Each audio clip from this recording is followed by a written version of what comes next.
Have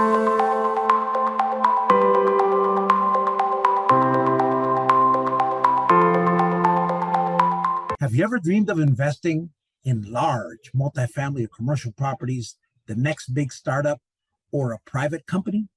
If so, you're not alone. Unfortunately, most people are barred from investing in these exclusive opportunities because they don't meet the Securities and Exchange Commission's or SEC's definition of an accredited investor. Becoming an accredited investor opens up a world of investment opportunities, but without knowledge and perseverance, it is a status that the overwhelming majority never reach. Today, we'll discuss how you can become an accredited investor, beginning with understanding the requirements and the different accreditation pathways. We'll also hear from our guest speaker, other accredited investors, and those well on their way to accreditation. Stay tuned. Welcome to the Greater Central Florida Multifamily Investor Group, where we focus on investing where it makes sense. And welcome to the Greater Central Florida Multifamily Investors Group meeting, where we focus on investing where it makes sense. I'm your host, Ismael Ray Reyes. This meetup is for anyone who wants to grow their wealth through multifamily real estate investing, whether you are a beginner or an experienced investor. You will learn valuable information that you can use to start or grow your real estate portfolio to create generational wealth. So Jeff's actually the co-founder of Boost Capital Group, and he's been an active investor in alternative assets and strongly believes busy professionals should not have to compromise their investment options due to limited time. Jeff has worked with busy professionals looking to put their money to work by facilitating investment opportunities while also ensuring it meets their investment goals. These partnerships have presented opportunities for investors to invest in residential projects, as well as partnering on the acquisition of over 1,100 commercial multifamily apartment units. Jeff is a U.S. Marine Corps veteran. He is married to Brittany and has two sons, William and Kai. Did I say that right? That's correct. Awesome. You got it. Awesome. Jeff, welcome to the show, man. I'm going to hand it over to you. All right. Excellent. Excellent. Thank you for having me. Let me go ahead and share my screen. Please let me know when you do see it. Got it. All right. Let me maximize it. Good. Yeah, it looks good. Right now, we're seeing the notes. I'm not sure if that's the view you want, or if you want to just have the presentation. Just a presentation. So we'll just stick to this right here. You can see the screen, right? Yeah, we can see the screen. Or if you go right next to right at the bottom where the little slider is, that button right there should be your presentation button. So click on that, see if that works for you. No, it went back to that one. I guess it's some sort of setup. Okay. Yeah, it's probably my setup, but no worries. These notes are not really relevant as much. So let's just go ahead and kick it off. Thank you for having me. I'm happy to be here and happy to kind of chat a little bit about the accredited investor requirements. Very interesting topics here in the past few years. A lot of changes with the SEC, as a lot of you are familiar.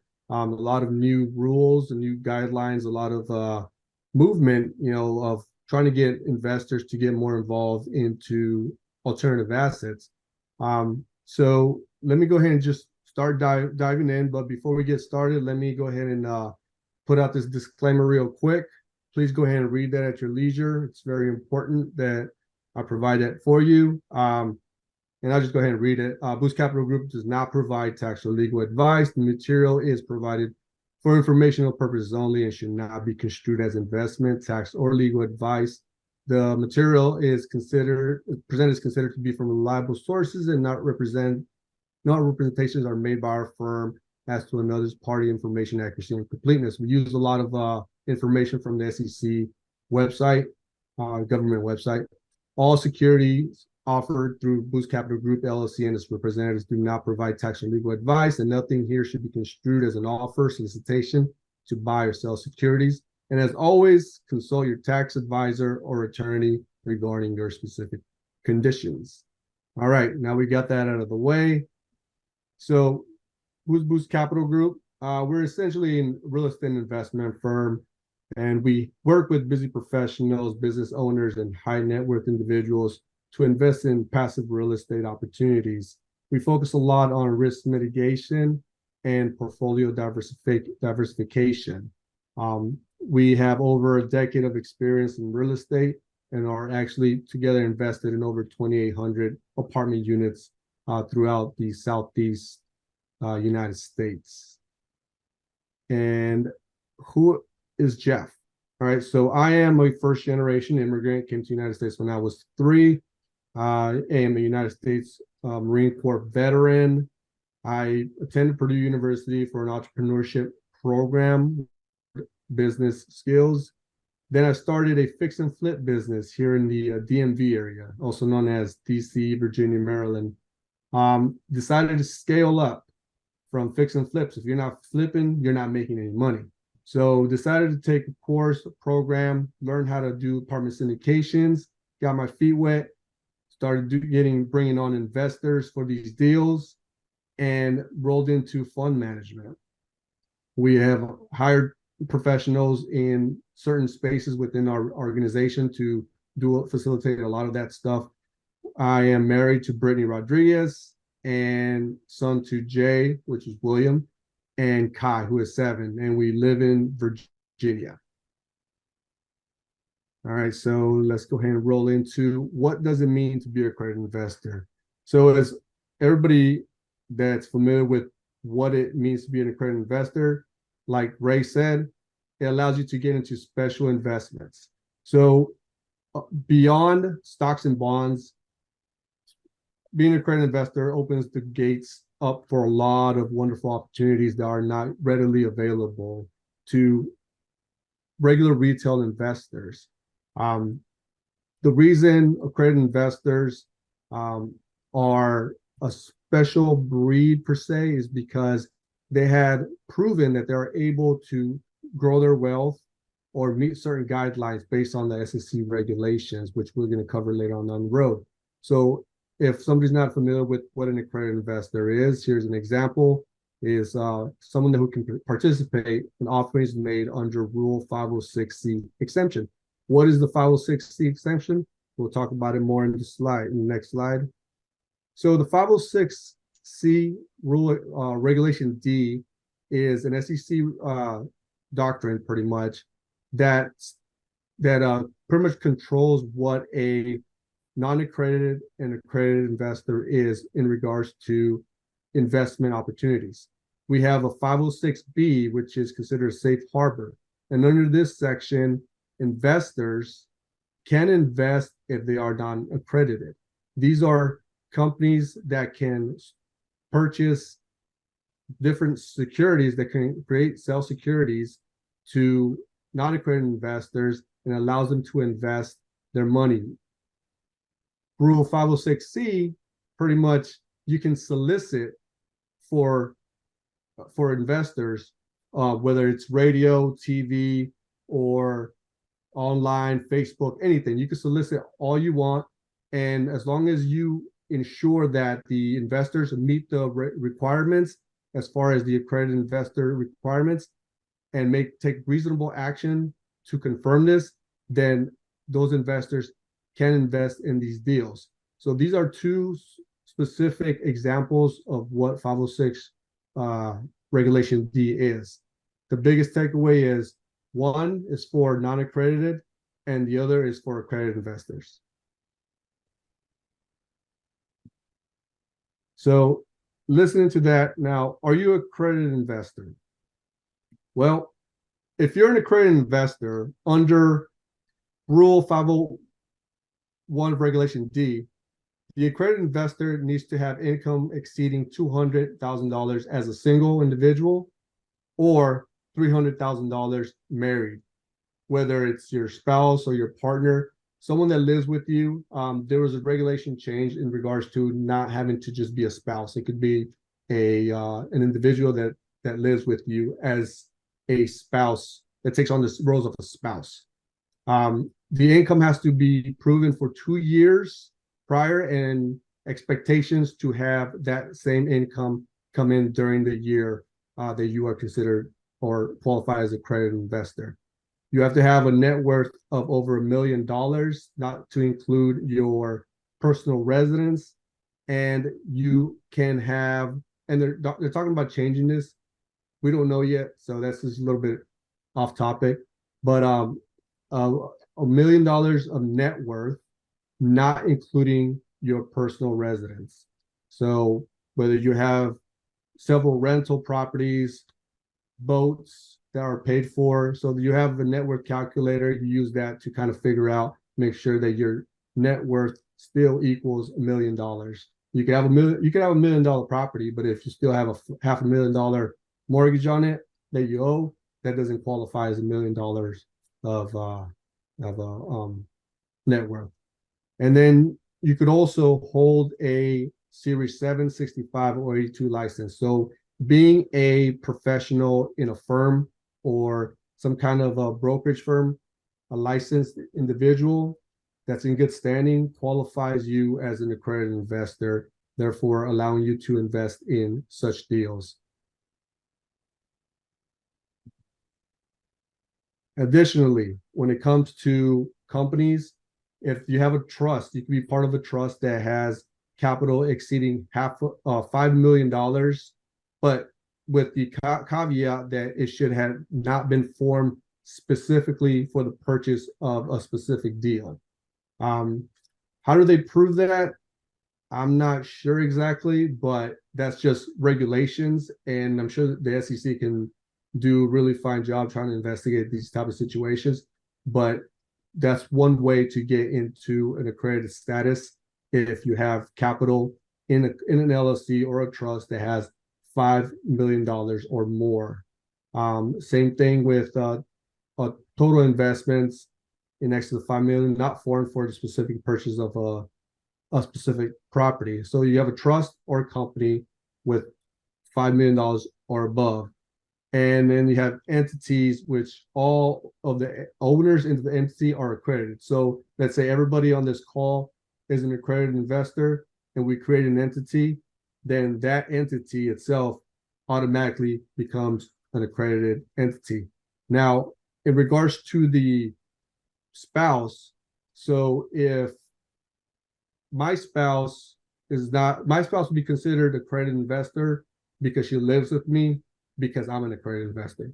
So there's like a guilty by association type of thing there. So anybody that lives in your home that meets certain qualifications can be considered an accredited investor only because one individual in the household qualifies as an accredited investor. So that's something to think about. If my spouse wanted to invest in a deal without me, she can do that without me being involved because she qualifies as an accredited investor. So income-based, earned income that exceeds 200,000. We covered this. So this is just 1040 that everybody's familiar with. Just kind of pointing out, some folks don't know where to look. So we just wanted to provide this to allow folks to consider where to look on when they're trying to provide these documentations and figure out, am I accredited investor? When you're filling out an accreditation, a network calculator, these are the type of places you look in order to provide the information for the network calculator. Forms that you provide would be W-2 forms when determining if you're an accredited investor, tax returns, even some. We've been working with some veterans that did not know they were accredited because they have a DoD job and they have retirement, but they have retirement from the VA. The VA retirement from the VA is not taxed, so therefore it would not show in your tax documents. So therefore, those type of documents are additionally collected and submitted as sources of income. They own some other rental properties. You add that to the gross income, and boom, they're accredited. But this goes with showing that there's a lot of people that don't understand what it means to be accredited and what counts toward being an accredited investor. So we've been helping a couple of veterans get past these hurdles on proving that they are accredited investors. Do I have any questions or comments? I was going to say, Jeff, that one of the other things that I've seen, and in fact, we've had some experience with it, is those that have been investing in syndications. Uh, they, the one thing that they don't want to do is they don't want to use their K1 to use that as kind of qualifying, because essentially they can, and if they're well over the net worth minimum, it's fine. But the problem is when you use a K1, part of what the K1 is for is to give you a paper loss. I mean, it's essentially to reduce your taxable income. So if in fact that paper loss looks like you have less net worth because of that, then that's not the best way to assess what your actual net worth is with those properties, those investments. So what we've done is actually go to you can get a broker to give you an estimate of a value of that property. So that'll give you a more accurate estimate of what your actual equity is in that deal. Any real estate agent can do a comp, so as long as they're not related to you, an independent professional can provide a comp that gives a much better sight picture, if you will, of what your actual equity is in these deals. Because if you go straight by the K1, you could be well over $1 million in equity, but those paper losses are going to make it look like you're well under. Absolutely, 100%. And those are the type of things that being us being in this field can educate and guide these investors, even though they are accredited. There's a lot of things, nuances that new to them, so that those are lessons learned that they will take with them as they invest and grow their portfolios. Good point. All right, so back to the net worth. We just talked about the net worth. Ray touched really brilliantly on it in regards to the K1s and kind of using all these tools to best benefit a credit investor, but not everything is to be used. So it's kind of goes back to assessing what you have in your arsenal, what's available to you to be able to qualify in order to get into these deals that are not available to everybody else. So when you get into these deals is when you start making real big money, good money, and that's where we want to be able to help investors the best way we can. Oh, so here in regards to the spouse equivalent, these are all changes based on the SEC documentation. The spouse equivalent is just that, whether you're married to I don't know specifically what a spouse equivalent is, but I'm sure there's more definitions into that. It could be a man and a man, a woman, I guess, based on the spouse equivalent, qualify. So it doesn't have to be a man and a woman based on these SEC regulations. Yeah, so that's right there. Look at that. It means a person who meets the following conditions, irrespective of whether or not relevant person and spousal equivalent are the same sex, they are the sole spousal equivalent of the other the last 12 months. So there's a time frame there. Have to be the spousal equivalent for the last 12 months and intend to remain definitely. So we're not talking about contract marriage in the military. You get married to move off base. So if you're not familiar with that type of stuff, there's some interesting things that are done there just to move off base and not live on in the barracks. Young soldiers and Marines. Neither are married to anyone else. So, wow, this sounds a lot like contract marriages. He's 18 years of age or older, and they are not related to each other by blood or degree of closeness, and would prohibit legal marriages. So I guess based on what state you live in, that'll be an interesting situation where bloodlines are allowed to get married. So, but these are definitions and guidelines to help identify a spousal equivalent. So I think that was pretty interesting to kind of narrow down. So when you're talking with somebody, just know where the situation is based on their relationship and if they qualify. So this is all found in the investor.gov websites. And back to the licenses to be considered an accredited investor.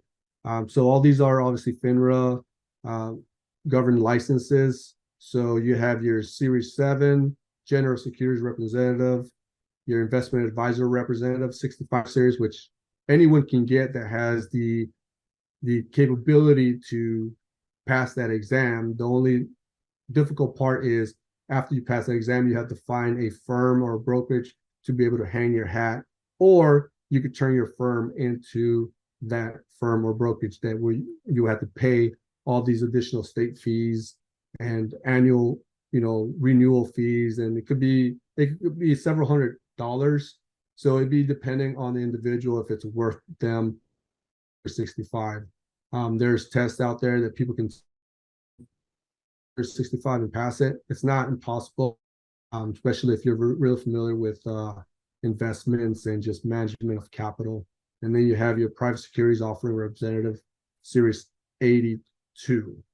So for example, a person seeking accredited investor by passing Series 65 would need to be licensed as an investment advisor in their states and comply with all state requirements. Just like I said, all fees, everything. So it's just a matter of just calculating, seeing if that's a benefit to you. If you don't meet the threshold of $300,000 if you're married, or 200 or $1 million in net worth, then 65 might be your way in to be able to invest in these type of deals. So you just have to assess your situation and see if it fits your criteria and the money that you're willing to invest to keep this license active on an annual basis. Because once it goes away, then you lose your accreditation, and then it becomes a problem when you're invested in deals already. So it's very important that it's for the long term. Just like all real estate, this is all for the long term. All right, so places to get accreditation letters. These are companies we've worked with before, Accred, Parallel Market. We have not worked with Verified Investor. Ray, I don't know if you're familiar with them, but they look pretty legit.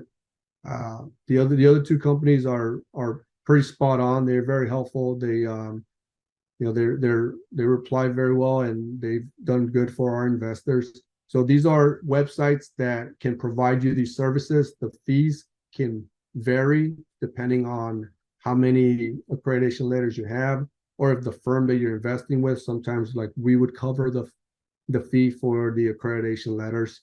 But if you want to go out on your own and just get your own accreditation letter, you can do that as well. Aside from that, you could reach out to your investment advisor, your attorney, or your CPA to provide you this letter as well. There's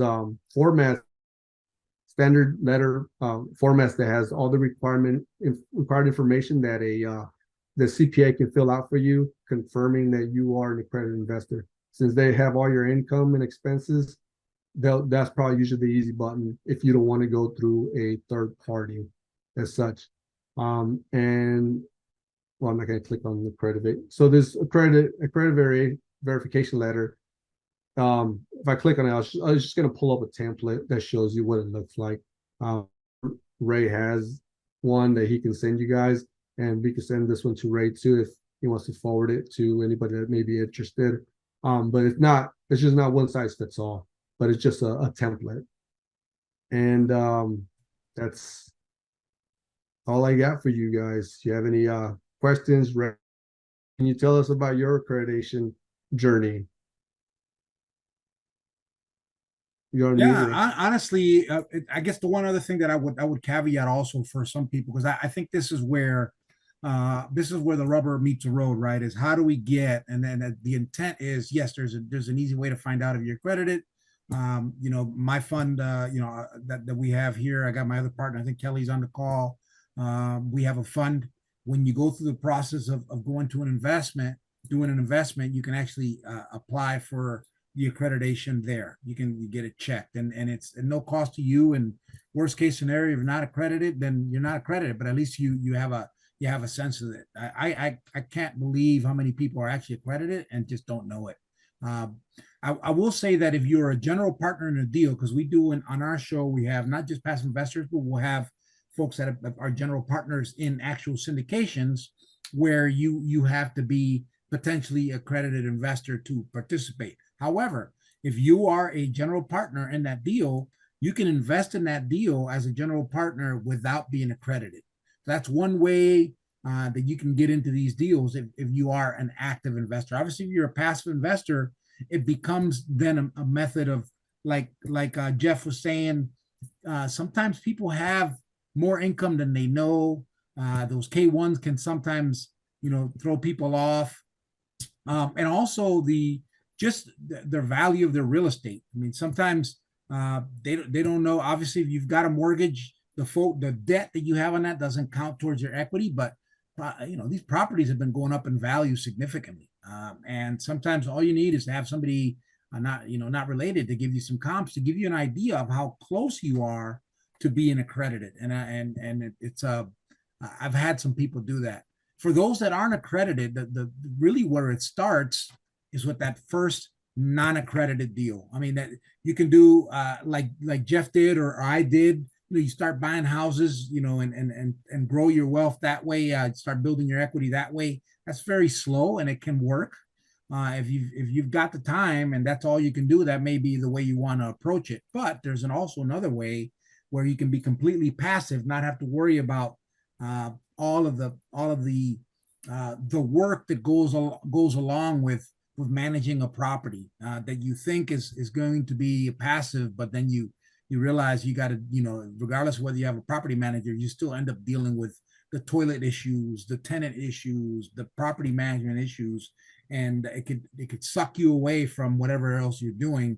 And if that's not what you want to do, then what I would recommend is going through and do a passive investment in a syndication or through a fund where you can build your wealth that way. And so essentially, within a time period of a few years, you can go from having just one deal of 50K to be able to convert that money into 3 or 4 different deals and really be on your way, in addition to any single family that you have, be on your way to then qualify for that net worth equivalent, which I think is in many ways easier than it is to do the income piece. The income piece seems to be harder because obviously of the time frames. You got to be making 200K or 300K depending on your spousal situation, and you have to do that for the last 2 years. And if not, then and on top of that, you have to, like Jeff said, you have to project to be making that going forward, and that can be significant, especially when you're dealing with folks that are they're not uber wealthy. They may have a job that they get 150K, maybe with their spouse. If their spouse works, they are over 200K, but it won't count unless they have 300K, right? So it can be tougher to qualify through the income method in a lot of places. If you're in New York, maybe not so much, because obviously $200,000 seems like a lot in some parts of the country, but maybe in New York it isn't, and you can make that. So there's a lot of nuances there, but I would say you just take it one step at a time with your investments, and over a period of several years, you can find yourself in accredited deals. And in the meantime, you still can have access to some of these deals by connecting with syndicators and fund managers that have access to non-accredited deals. I think Jeff sort of touched on it, but just to be clear, those opportunities you will not see solicited. You will not see it on social media. You won't see it on any kind of advertising. You shouldn't see it on a website. Okay, I'm going to stop talking. I know there's some other people here that also have experience and that are on their way on the journey to being accredited investor. So I'll turn that over. Just introduce yourself and tell us where you are, and some tips that maybe worked for you. Hey Ismael, this is Luis. I don't have much time left, but anyway, real quick. I used to do my accreditation with Verify Investors, and it was never an issue. You're familiar with the issues I had the last time. Now my CPA does it, so it's not an issue anymore. But I had a problem with the K1s because I have a lot of my money tied up to investments, and Verify Investors gave me a lot of issues with my K1s, not even taking my my principal into account. and some of the issues with the K1, and that created problems. They didn't have problems before with the valuation of my business, the one I sold last year, but then they didn't have problems before with my K1s until the last time. I don't know what changed, but they were not really taking my K1s as is as far as the valuation for anything. Yeah, they really did. I mean, obviously, you have to have some individual that is certified, that works within that firm, that is taking the lead on the accreditation process. And I don't know, for whatever reason, that person was just a little bit too sticky. They were inflexible in reviewing the documentation, in my opinion. And I actually talked to them after the fact, and they really were trying to make it right. As you know, at that point, Louis, you'd gone to your CPA, but definitely, I guess the lesson there is, don't just take the first answer that you get. If you believe that there may be, that you are accredited based on your own analysis, go to several professionals if in fact the first one isn't quite doing it for you. And it's very possible that going through personal connections, your CPA, where they have more intimate knowledge of your actual income and expenses, they can better tell you that. So that's a good point, Louis. Well, the thing with the K1s is that you got two values in there. You got a couple of things, but you also have the principal amount that you invested. And also in the K1, you have an estimated amount of what the principal is valued at the time the K1 was produced, right? So they can take either amount if they want to. It didn't matter to me. All I needed was a little push, because I got a lot of the money tied up on K1s. But they were not taking any of my K1s. Everything was, they had more questions. And every time questions were answered, a different set of questions came up. I'm like, I'm done with this. I just go to it was so easy to do it. And also I just talked to my CPA, Allison, can you please take care of this for me? She charged me a little bit more than Verify Investors. That's why I did it with Verify Investor. It was super easy. Well, of course, Alison did it. She charged me more, but she knows what she's been my accountant for, like, I don't know, 7 years, so she knows what I own. Yeah, sometimes that makes all the difference in the world. Thanks, Louis. That's great. So, one thing that, sorry, go ahead, Martha. Hey, I was just going to jump in. Oh, sorry. No, go ahead, Kelly. I'll be quick. One thing I just wanted to jump in and share, for me, one of the things that came to realization in the last year is I've used Verify Investor for a couple of times, and I've always enjoyed the process. It's been relatively quick. I did not have the same situation as you, Louis, but I also wasn't doing it based on a lot of K1s. So different scenario, right? We all have a different picture there.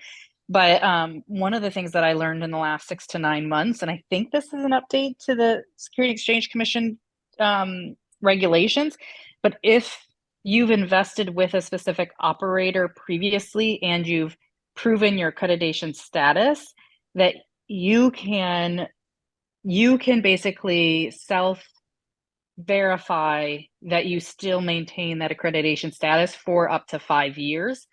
The key is it has to be with the same operator that has already verified your accreditation status.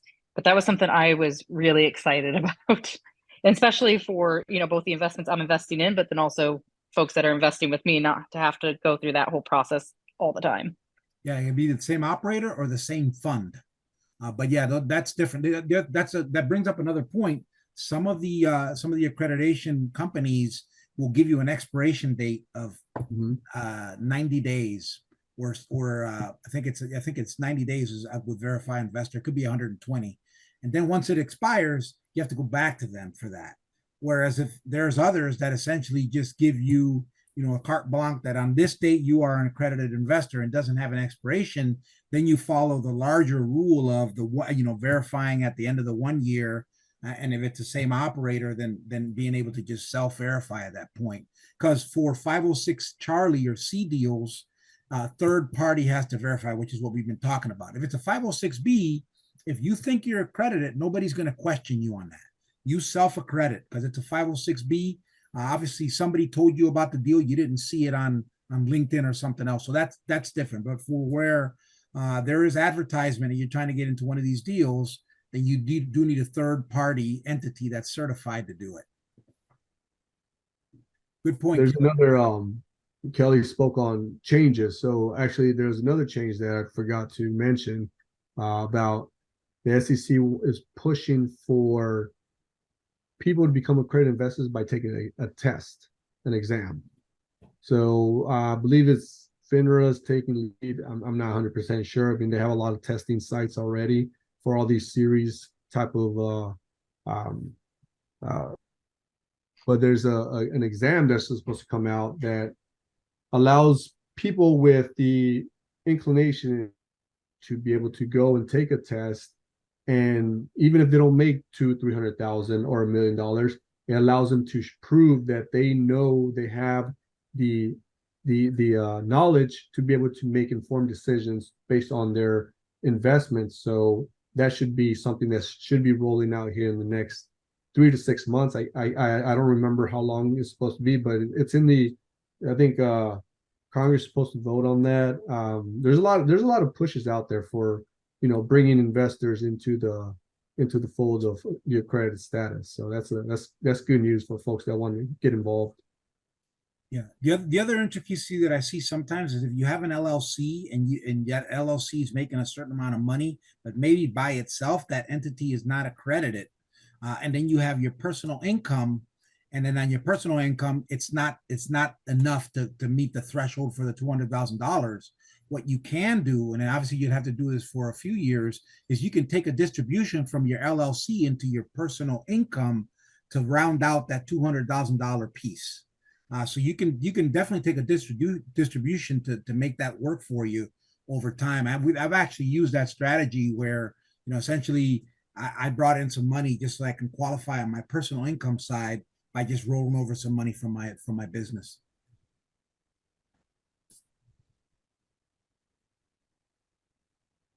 I was seeing if I could find that. It was an update bulletin that came out. It came out, I think it came out 2022, if I'm not mistaken. But it's been a while. But yeah, our intent is to keep our investors posted, informed on when those start rolling out to see how we can best provide, you know, any way, help, service, however they need, whatever information they need in order to get to where they want to be.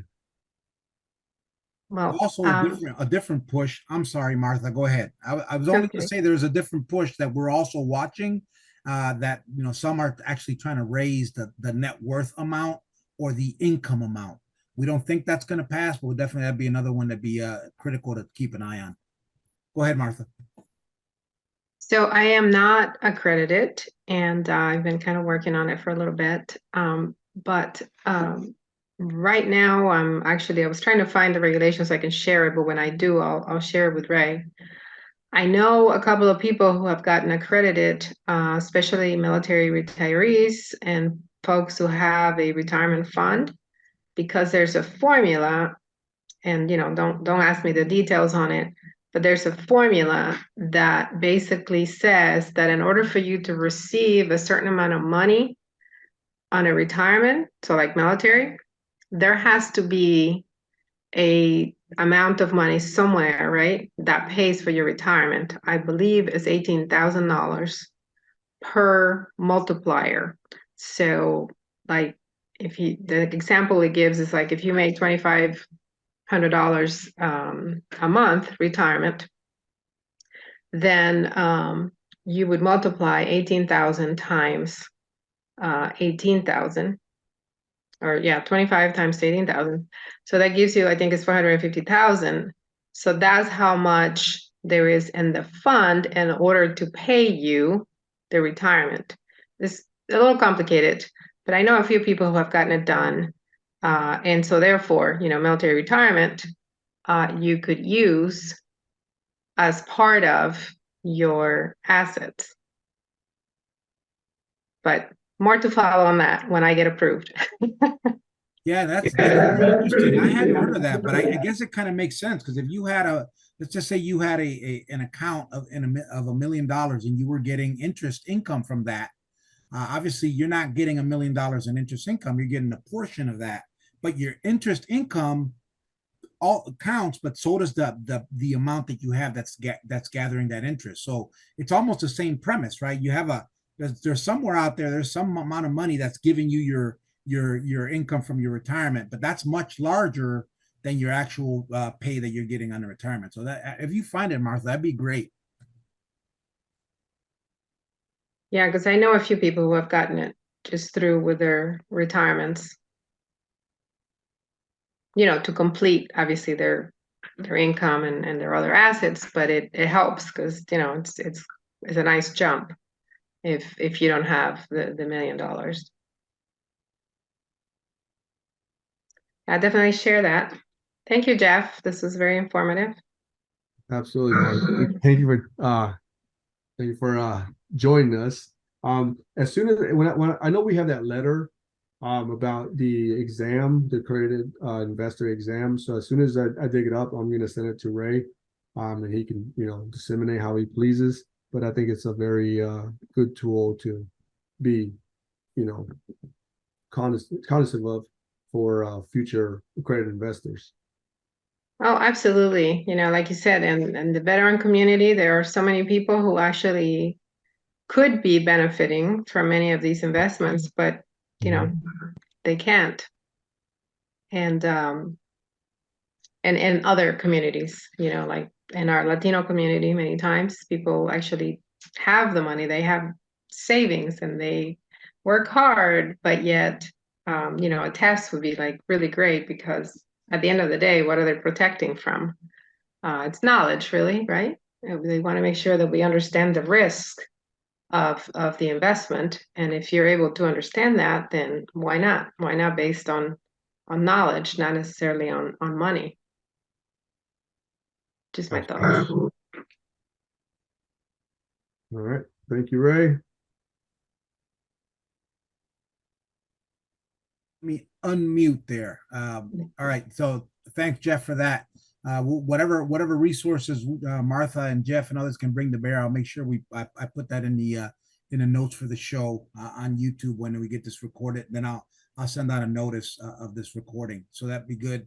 Remember, if you're not accredited and it's something you're trying to get to, don't forget that if you connect with operators out there that have access to deals, there may be some non-accredited opportunities that are available, but you have to have a pre-existing relationship. So reach out to those that are in the business of multifamily and the business of funds, and start asking questions. Go to events. If you really want to go down this path and really build some generational wealth, you don't have to be initially accredited, but it does get better when you do get there. And it's just a timing factor of wherever it is that you start from.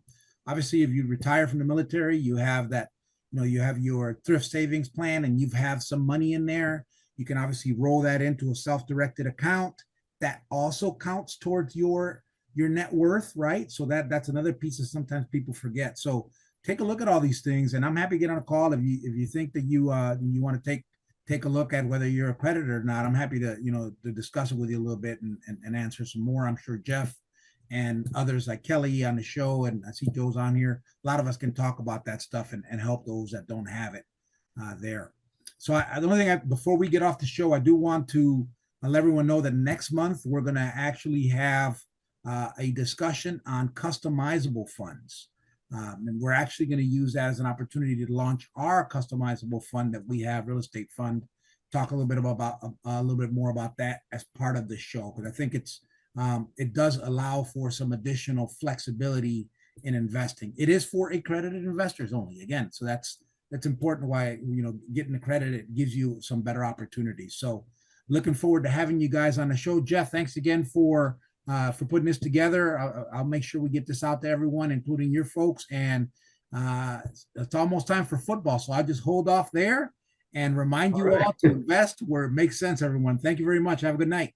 Have a good night. Thank you. Bye. Have a great night. Thanks.